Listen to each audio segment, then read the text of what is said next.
Assalamualaikum, salam sejahtera dan salam madani buat semua pelayar-pelayar utusan online dan juga Kosmo Online. Saya Wan Muhammad Faris ketika ini berada di sekitar Kuala Lumpur untuk membuat tinjauan dan mentarnyakan respon rakyat berkaitan dengan Belanjawan 2025 yang akan dibentangkan oleh Perdana Menteri Datuk Seri Anwar Ibrahim pada esok. Seperti yang kita sedia maklum, belanjawan kali ini bertemakan ekonomi madani, negara makmur, rakyat sejahtera yang diharapkan dapat menangani isu-isu seperti kos sara hidup, peluang pekerjaan dan juga pertumbuhan ekonomi. Belanjawan kali ini dijangkakan lebih tertumpu kepada usaha kerajaan untuk meningkatkan ekonomi, memperbaiki kesejahteraan rakyat dan memastikan tadbir urus yang baik terutamanya dari pihak kerajaan. Langkah-langkah seperti mengurangkan defisit fiskal dan peralihan kepada subsidi bersasar dijangka antara intipati penting yang bakal diumumkan selaras dengan hasrat kerajaan untuk membantu golongan yang memerlukan. Selain itu, pastinya rakyat juga menantikan pelbagai inisiatif yang dapat menangani kos sara hidup, memperkukuh perlindungan sosial dan meningkatkan akses kepada perkhidmatan asas terutamanya di kawasan luar bandar. Usaha ke arah ekonomi hijau dan teknologi digital juga dijangka turut menjadi fokus utama dalam belanjawan kali ini. Nantikan Belanjawan 2025 pada esok 18 Oktober untuk melihat sejauh mana visi kerajaan untuk membawa negara ke arah Malaysia yang lebih moden, berdaya saing serta prihatin dengan denyut nadi rakyat. Jadi saya harap kalau untuk bajet ini kerajaan bagi penekanan atau beri lebih peruntukan kepada sistem pendidikan.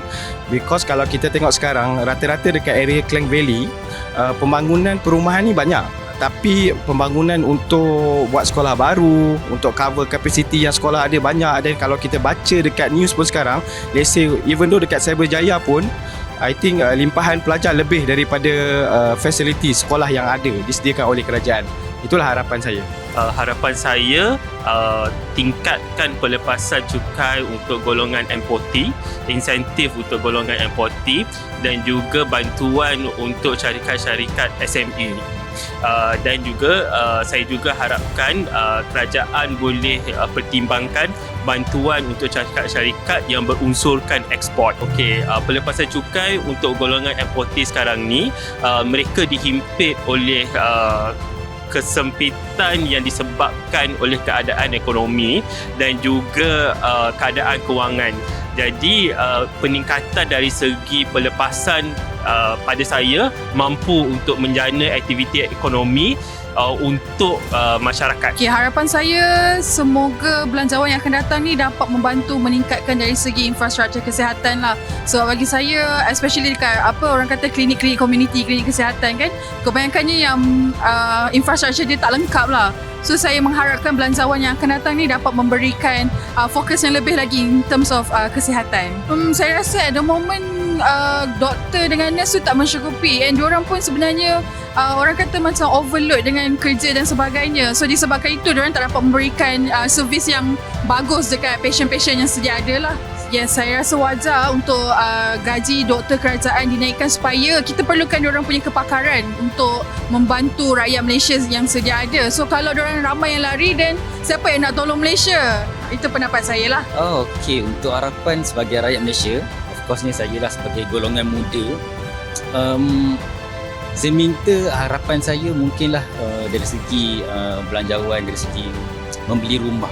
Sebagai contoh mungkinlah ada sedikit penurunan harga lah, ada diskaun 50% ke, ataupun mungkin cukai yang diberikan kepada rakyat ni dilanjutkan tempohnya ke. Sebagai contoh ada cukai yang akan ditamatkan pada tahun depan, apa kata kita lanjutkan pada tahun mungkin lagi 10 tahun akan datang ke, ataupun 2030 ke dan sebagainya lah.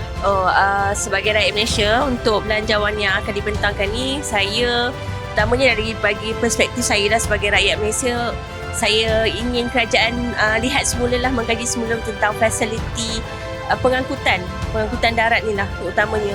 Sebab sekarang ni kita tengok kita nampak impact orang bekerja kan tinggi. Macam sekarang ni pun Kuala Lumpur kita nampak kesesakan lalu lintas. Kita masih lagi belum menangani isu-isu yang memang menghantui semua warga Kuala Lumpur. Sebab warga Kuala Lumpur ni bukan terdiri untuk orang Kuala Lumpur saja, tapi terdiri pada orang luar yang bekerja di luar. In fact, saya daripada Seremban berulang alik Kuala Lumpur. saya masih lagi menghadapi masalah pengangkutan.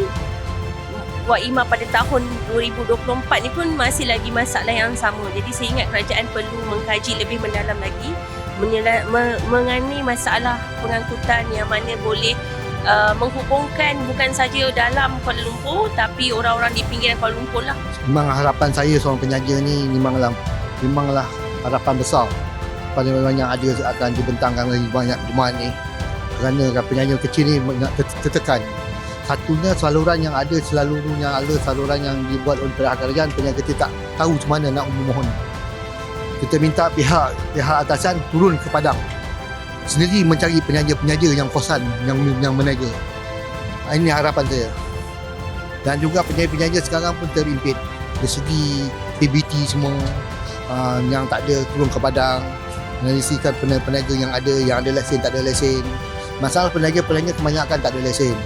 Dah tak ada lesen dan minta bantuan perpekaian pun susah. Memang ada kadang tu penyaja ni ada syarikat. Tak ada syarikat, penaga kaki lima ni kadang tu ada kais pagi makan pagi, kais petang makan petang. Orang minta pinjaman pada yang keluar pun pinjaman mungkin tak dapat. Ini harapan pada yang yang akan datang ni turun ke padang mencari penyaja kecil untuk menolong penyaja kecil. Sekarang penyaja kecil terdesak sekarang. Kewangan memang teruk sekarang lepas PKP ni.